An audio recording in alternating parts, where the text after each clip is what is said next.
Degree हाथ में है लेकिन नौकरी कहाँ है? देश के करोड़ों युवाओं के लिए ये सवाल आज भी बना हुआ है। पढ़ाई पूरी करने के बाद भी अगर अपनी योग्यता के मुताबिक काम ना मिले तो आखिर कमी कहाँ है? युवाओं की स्किल में, शिक्षा व्यवस्था में या नौकरी के बदलते बाजार में? अब नीति आयोग की नई रिपोर्ट ने इसी सवाल को लेकर कई चौंकाने वाले आंकड़े सामने रखे हैं। नमस्कार, मेरा नाम है साक्षी यादव और आप देख रहे हैं तरुण मित्र। नेशनल सैंपल सर्वे के 78वें राउंड के डेटा पर आधारित रिपोर्ट में इस ग्रुप की पहचान नीट युवाओं के तौर पर की गई है। नीति आयोग की इस रिपोर्ट ने एक बार फिर देश को युवाओं की पढ़ाई, स्किल और रोजगार को लेकर नए तरीकों से सोचने पर मजबूर किया है।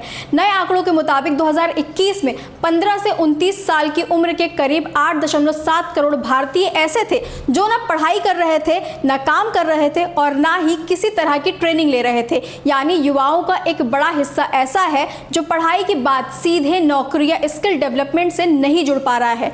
नीट यानी ऐसे लोग जो ना एजुकेशन, ना एम्प्लॉयमेंट और ना ही ट्रेनिंग से जुड़े हैं। इनमें बेरोजगार युवा भी शामिल हैं।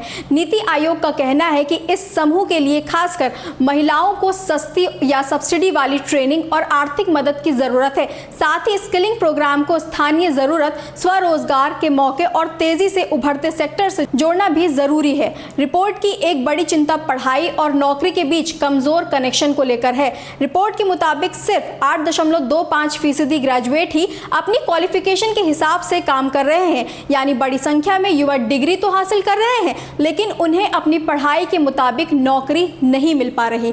रिपोर्ट में इसकी एक बड़ी वजह कम प्रैक्टिकल अनुभव और इंडस्ट्री से जुड़ी ट्रेनिंग की कमी को बताया गया है। इसका सीधा असर पढ़े लिखे युवाओं की नौकरी पाने की क्षमता पर भी पड़ रहा है।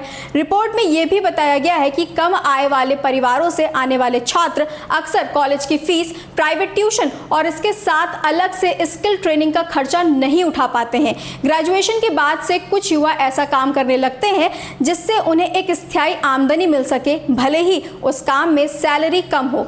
वहीं कुछ दूसरे युवा वर्कफोर्स में आने के लिए संघर्ष करते रहते हैं और धीरे धीरे नीट कैटेगरी में चले जाते हैं। इसी समस्या को देखते हुए नीति आयोग ने सुझाव दिया कि स्किलिंग को सिर्फ फॉर्मल एजुकेशन पूरी करने के बाद का एक विकल्प नहीं माना जाना चाहिए, बल्कि इसे स्कूल सिस्टम का ही हिस्सा बनाया जाना चाहिए। आयोग ने कक्षा 6 से 12 तक सामान्य रोजगार और एंटरप्रेन्योरशिप स्किल यानी उद्यमिता से जुड़ी स्किल सिखाने की बात कही है। इसके साथ ही कक्षा 9 से वोकेशनल पाथवे या स्किल ट्रैक शुरू करने का सुझाव भी दिया है।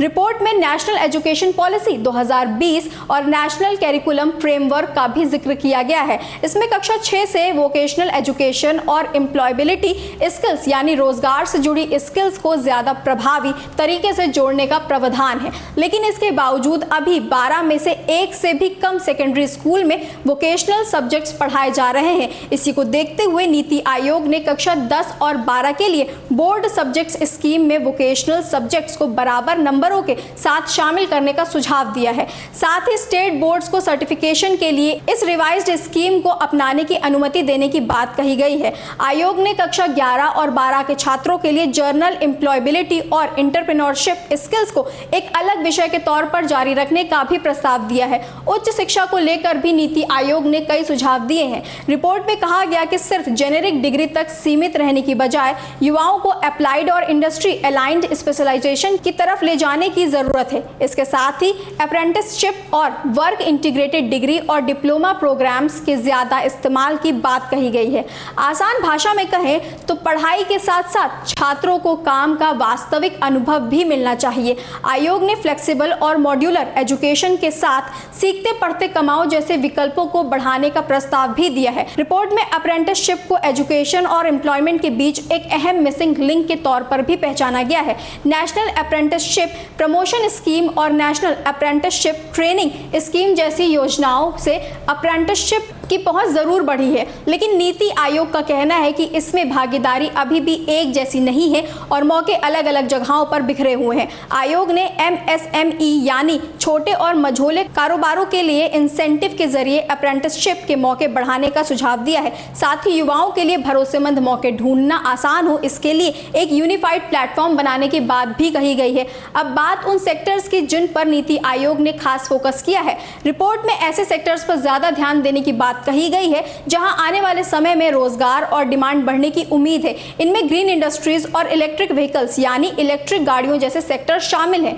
वहीं जिन प्रोफेशन या सेक्टर्स में रोजगार के मौके धीरे धीरे कम हो रहे हैं, वहां काम कर रहे लोगों को रीस्किलिंग यानी नई स्किल सिखाने की जरूरत बताई गई है। रिपोर्ट में यह भी कहा गया कि ट्रेनिंग का मकसद सिर्फ लोगों की भागीदारी तक सीमित नहीं होना चाहिए, बल्कि उसका असर रोजगार के मापने योग्य नतीजों में भी दिखाई देना चाहिए। नीति आयोग के मुताबिक 2014-15 से अब तक 7.67 करोड़ से ज्यादा लोगों को ट्रेनिंग दी जा चुकी है। वहीं 2025-26 के यूनियन बजट में कई केंद्रीय मंत्रालयों के स्किलिंग से जुड़े खर्च के लिए 34,000 करोड़ रुपए दिए गए हैं। हालांकि रिपोर्ट यह भी बताती है कि इन कोशिशों के नतीजे हर जगह एक जैसे नहीं रहे हैं। इससे साफ होता है कि सिर्फ स्किलिंग पर खर्चा बढ़ाना या ट्रेनिंग लेने वालों की संख्या बढ़ाना ही काफी नहीं है। असली जरूरत है कि एजुकेशन, स्किल्स और वास्तविक एम्प्लॉयमेंट के बीच एक मजबूत कनेक्शन बनाया जाए, ताकि ट्रेनिंग लेने के बाद युवाओं को वास्तव में बेहतर और अपनी योग्यता के मुताबिक रोजगार मिल सके। इस रिपोर्ट के बारे में आपका क्या कहना है, हमें कमेंट बॉक्स में जरूर बताइए। ऐसी और अपडेट्स के लिए देखते रहिए तरुण मित्र। धन्यवाद।